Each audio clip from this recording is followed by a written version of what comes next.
BJP के एक सांसद ये कह रहे हैं कि मैं ब्राह्मण होकर के ओबीसी की बात कर रहा हूं। मैं हिंदुस्तानी हूं इसलिए इस देश के लोगों की बात कर रहा हूं।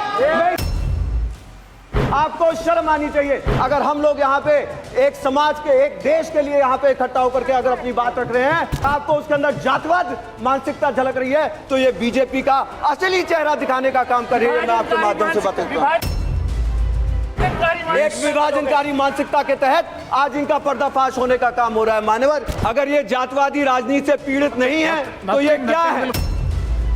सरकार सिर्फ गुमराह करने का काम करती है। ये किसी भी वर्ग के साथ और किसी भी समाज में समता मूलक समाज की स्थापना करने के पक्षधर ये बिल्कुल भी नहीं है।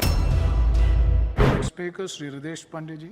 धन्यवाद अधिष्ठाता महोदय, आपने मुझे यहाँ बोलने का अवसर दिया, मैं इसके लिए आपका आभारी हूँ।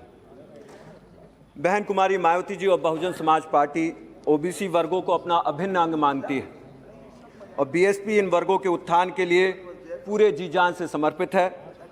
इसी सोच के तहत संविधान के 127वें संशोधन बिल, जो राज्य सरकारों द्वारा ओबीसी के पहचान करने और इनकी सूची बनाने के अधिकार देती है, इस बिल का पुरजोर समर्थन बहुजन समाज पार्टी करती है। किंतु मान्यवर अधिष्ठाता महोदय, यहाँ आज इस विषय पर चर्चा होते हुए हमें आरक्षण के महत्व पर और उसके उद्देश्यों पर भी चर्चा करना अत्यंत ही जरूरी हो जाता है।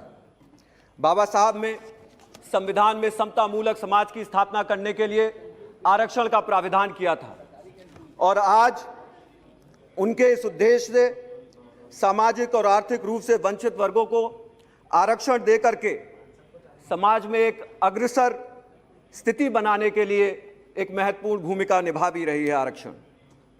मैं आपसे ये भी कहना चाहूँगा कि आज आरक्षण ने पिछड़े वर्गों और एससी एसटी के लोगों को, लाखों लोगों को हजारों वर्षों से जो जातिगत और जात के दबाव में रख करके जंजीरों में जकड़ा हुआ था, आज कहीं ना कहीं आरक्षण उन जंजीरों को तोड़ने में और एक समता मूलक समाज की स्थापना करने में बहुत मदद करता है और कारगर भी रहता है। लेकिन हम ये देख रहे हैं कि आधुनिक अर्थव्यवस्था में आरक्षण का महत्व भी घटता चला जा रहा है। मान्यवर, अगर आप देखेंगे, जहां एक तरफ ये कहा जाता है कि आर्थिक रूप से पिछड़े वर्गों को, सामाजिक रूप से पिछड़े वर्गों को नौकरियों में आरक्षण दे करके एक समता मूलक समाज की स्थापना की जाए, वहीं दूसरी तरफ हमें यह देखने को मिलता है कि जितनी भी सरकारी नौकरियां हैं उनको कम कर दिया करते चले जा रहे हैं सरकार के द्वारा। उत्तर प्रदेश में ही अगर आप देखेंगे तो हर जगह जहां पे भी आरक्षण, चाहे वो मेडिकल कॉलेजेस में टीचरों के पद पर हो, प्रोफेसरों के पद पर हो, वहां पे आरक्षण खास तौर से ओबीसी वर्ग के आरक्षणों को पूरी तरह से लुप्त कर दिया गया है। उनको इस सरकार ने खाने का काम किया है और दूसरी तरफ ढिंडोरा पीटते हैं कि ये ओबीसी वर्गों के साथ पूरी मजबूती से लगे हुए हैं। आपके माध्यम से मैं सदन को बताना चाहूंगा कि एक तरफ आप देखेंगे, चाहे वार्ड बॉय, नर्सेस, जो कि अभी कोरोना काल में जिन्होंने ज्यादा से ज्यादा काम किया और जान जोखिम में डालने का काम किया, उनकी भी नौकरियां सरकारी नौकरियों से हटा करके सीधे सीधे संविदा पे देने का काम किया गया है, जो कि निजीकरण के तहत होता है। इसमें कौन सा ओबीसी आरक्षण लागू होगा, मैं आपके माध्यम से सरकार से पूछना चाहता हूं। 97% नौकरियां प्राइवेट सेक्टर में हैं, 3% नौकरियां सरकार के पास हैं।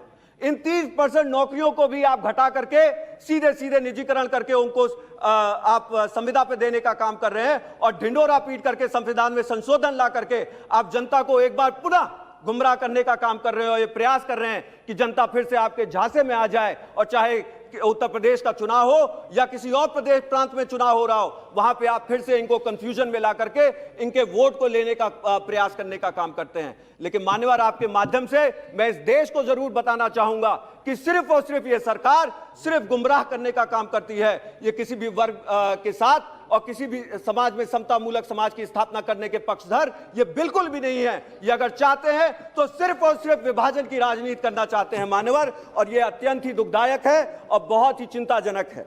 मैं यहां पे ये भी कहना चाहूंगा कि एक तरफ ये कहते हैं कि इन्होंने आर्थिक रूप से पिछड़े श्रवण समाज के लोगों को भी आरक्षण देने का काम किया है। मैं पूछना चाहता हूं कि आप एक तरफ ये ढिंडोरा तो जरूर पीट देते हैं, लेकिन आरक्षण को लेकर के जहां पे नौकरियां कम हो रही हैं, वहां पे जिन लोगों को नौकरियां मिलनी चाहिए, जब वहां पे नौकरियां कम होती चली जाएंगी तो इन लोगों को आरक्षण कहां से मिलेगा। सिर्फ ये एक दिखावा होता है, एक छलावा होता है, ताकि कहीं ना कहीं लोगों के सामने एक झुंझुना बजा करके उनका वोट लेने का काम किया जाए। मैं यहां पे ये भी कहना चाहूंगा कि इसी के साथ साथ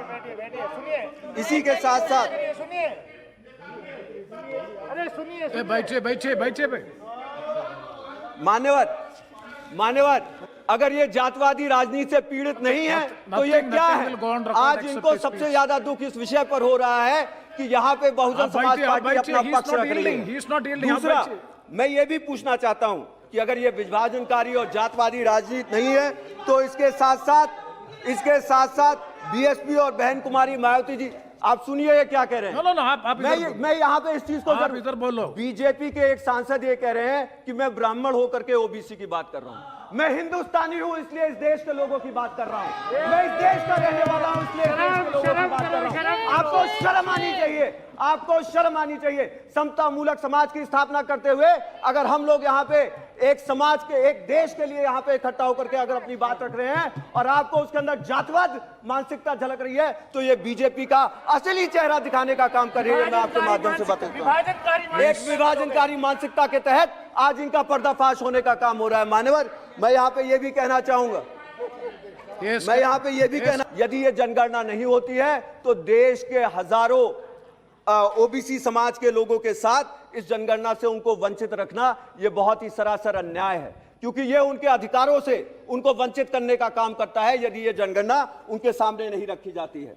इसी के साथ साथ मैं ये भी कहना चाहूंगा कि आज सत्ता प्राप्त करने के लिए सत्तारूढ़ के दल यहां पे निरंतर जातवादी मानसिकता के तहत साम दाम दंड भेद का इस्तेमाल करते हैं और इसमें कोई शर्म नहीं करते, चाहे वो धर्म के नाम पर नफरत फैलाना हो या फिर आरक्षण को लेकर के वोटों की सौदेबाजी करना हो। जैसा कि हमने देखा कि एक भ्रम फैला करके, चाहे वो श्रमण समाज, चाहे ओबीसी समाज, इन सभी लोगों को झुंझुना दे करके और पर्दे के पीछे नौकरियों का सफाया करके ये सरकार उनको सिर्फ और सिर्फ छल और अंधकार में डालने का काम करती है। मैं अंत में यही कहना चाहूंगा मान्यवर कि यहां पे ये भी याद करना चाहिए और खास तौर से ओबीसी समाज के लोगों को कि मान्यवर काशीराम साहब जी ने इसी दिल्ली राजधानी के अंदर जंतर मंतर में सन 1990 के दशक में जब ये वीपी सिंह की सरकार थी और मंडल कमीशन की रिपोर्ट लागू करने के लिए धरना देने का काम किया था और उसी के साथ साथ